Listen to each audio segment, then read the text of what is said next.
Ceapan go bhfuil mé ima éonar aniu? Yeah. Minister, the debate here today should be accurately referred to as statements on energy security. We have a very real crisis, which is very, very concerning to families throughout this state, to businesses throughout this state, who are already grappling with the costs of their electricity.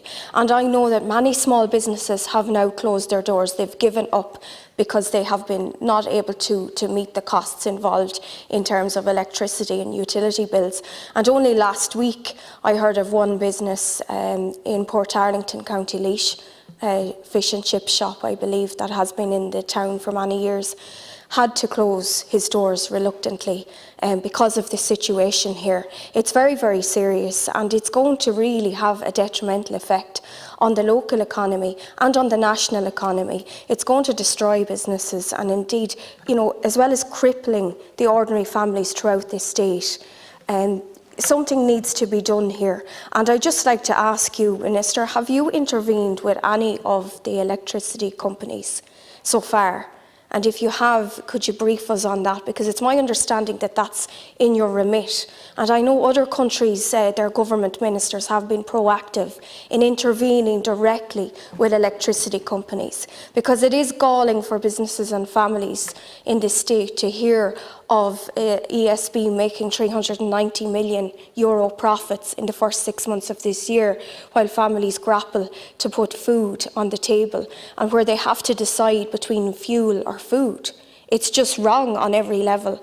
And I think action is needed from yourself, Minister, not fine words, but action, please. And I call on you to do just that. The situation, as I say, that we now face is very concerning, and I know that I was one of just a few TDs in this House that have attempted regularly to bring this government and the general political conversation on energy back to reality and away from the hyper-utopian vision that has characterised the debate in recent years.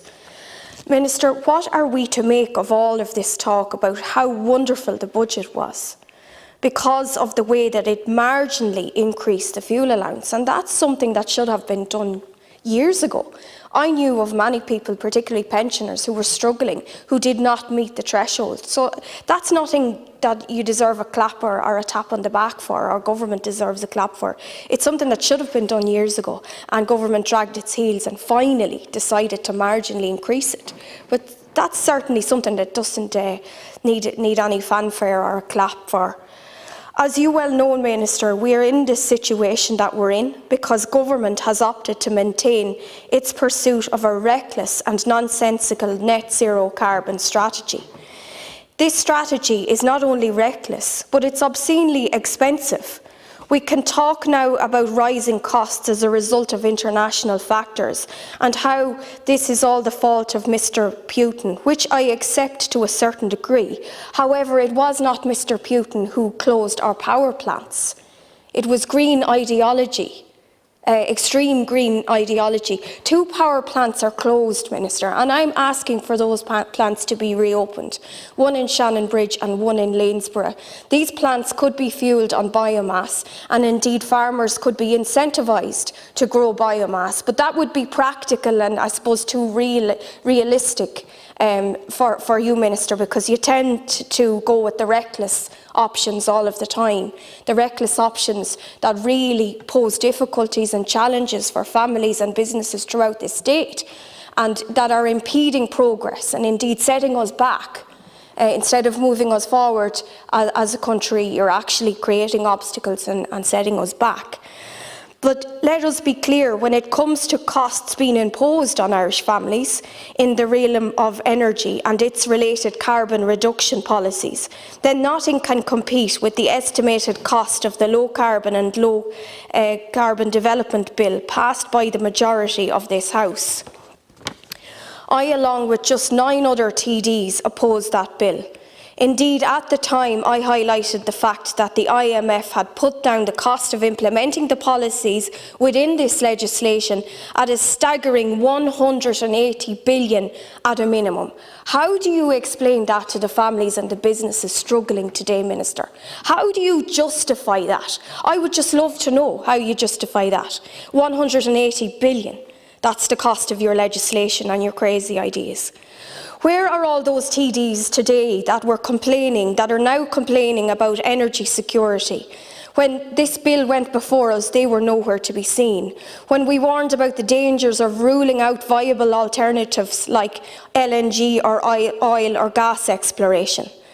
The majority of members of this House have chosen to support and pursue an exclusionary energy policy that has made our fragile energy security even weaker than it already is.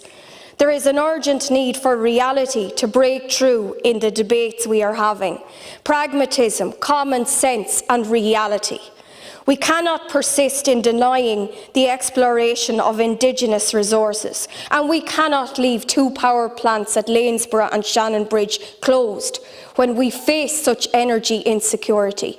Ireland needs to be self-sufficient when it comes to energy, Minister. And I think now more than ever, you need to take that on board.